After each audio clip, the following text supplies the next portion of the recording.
غزہ پر نیتنیاہو کا you turn, آخر اسرائیل کے اندر چل کیا رہا ہے؟ غزہ میں جنگ بندی اور مستقبل کے سیاسی حل کے لیے امریکہ کی حمایت یافتہ ایک نیا منصوبہ سامنے آیا ہے، لیکن اسرائیلی وزیر اعظم بنیامین نیتنیاہو نے اسے عوامی طور پر مسترد کر دیا ہے۔ یہ فیصلہ اس لیے اہم ہے کیونکہ چند دن پہلے تک اسرائیلی فوجی حکام اسی منصوبے پر عمل درآمد کی تیاری کر رہے تھے۔ تو سوال یہ ہے کہ نیتنیاہو آخر چاہتے کیا ہیں؟ آپ دیکھ رہے ہیں نیوز 18 کا سوشل میڈیا پلیٹ فارم، میں ہوں وصال اعظم۔ تو نیتنیاہو کیا چاہتے ہیں غزہ امن معاہدوں کو لے کر کے، اور وہ ایک ہی وقت میں امریکہ، اسرائیلی فوج اور اپنی انتہائی دائیں بازو کی اتحادی جماعتوں کو کیسے ساتھ لے کر چل سکتے ہیں؟ آپ کو آئیے بتانے کی کوشش کرتے ہیں دراصل پورا معاملہ کیا ہے۔ امریکی حمایت یافتہ اس منصوبے میں غزہ کے لیے 15 نکات شامل تھے۔ اس میں ایک اہم بات یہ تھی کہ حماس اپنے ہتھیار چھوڑنے پر رضامند ہو۔ یہ اسرائیل کا ایک بڑا مطالبہ رہا ہے۔ منصوبے میں یہ بھی تجویز کیا گیا تھا کہ اسرائیلی فوج غزہ کے کچھ علاقوں سے پیچھے ہٹے، جبکہ ایک مجوزہ بین الاقوامی فورس یعنی انٹرنیشنل فورس وہاں سیکیورٹی کی ذمہ داری سنبھالے۔ خاص طور پر جنوبی غزہ کے رفح کے قریب 3 علاقوں میں اسرائیلی فوج اور ممکنہ بین الاقوامی فورس کے درمیان ذمہ داریوں کی حد بندی پر بھی بات ہو رہی تھی، لیکن پھر نیتنیاہو نے اچانک اس منصوبے کو مسترد کر دیا۔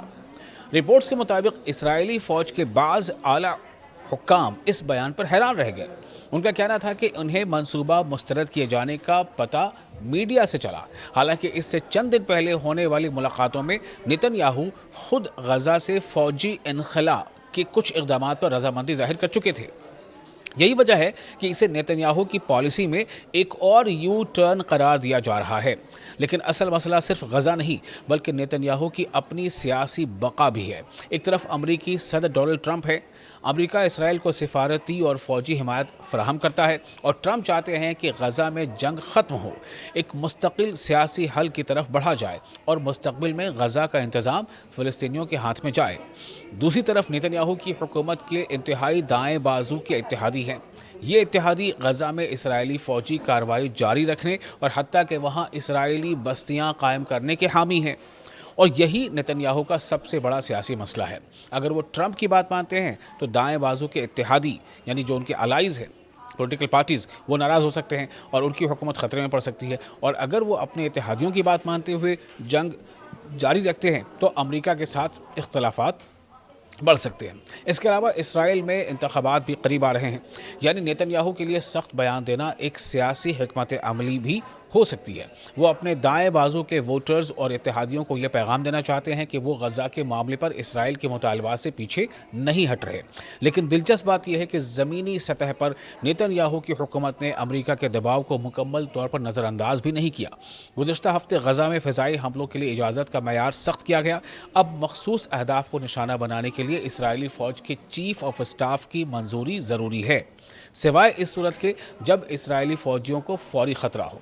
اس سے یہ اشارہ ملتا ہے کہ نیتنیاہو ایک طرف سخت بیانات دے رہے ہیں، لیکن دوسری طرف امریکہ کی خواہش کے مطابق کچھ فوجی اقدامات محدود بھی کر رہے ہیں۔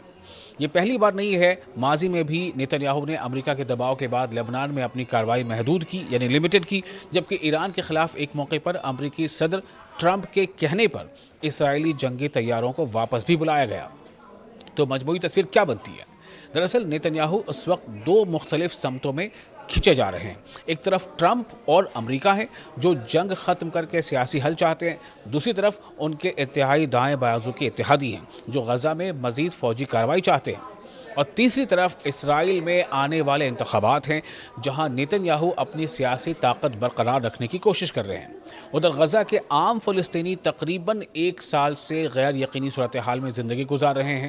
رپورٹس کے مطابق جنگ بندی کے باوجود اسرائیلی حملوں میں 1200 سے زیادہ فلسطینی ہلاک ہو چکے ہیں۔ پھر سے سنیں آپ اس بات کو کہ جنگ بندی کے باوجود اسرائیلی حملوں میں 1200 سے زیادہ فلسطینی ہلاک ہو چکے ہیں، جبکہ تعمیر نو کے لیے ضروری سامان، ایندھن اور دیگر امدادی اشیاء کی فراہمی بھی شدید متاثر ہے۔ غزہ کی بڑی تعداد میں آبادی اب بھی خیموں میں رہ رہی ہے جہاں صفائی اور بنیادی سہولیات کی صورتحال انتہائی خراب ہے۔ یعنی نیتنیاہو کے لیے یہ صرف ایک سفارتی یا فوجی فیصلہ نہیں، یہ ان کی حکومت، امریکہ کے ساتھ تعلقات اور آنے والے انتخابات تینوں کا امتحان ہے۔ اور ابھی سب سے بڑا سوال یہی ہے کہ کیا نیتنیاہو واقعی ڈونلڈ ٹرمپ کے منصوبے کو روک رہے ہیں یا صرف انتخابات تک وقت خریدنے کی کوشش کر رہے ہیں؟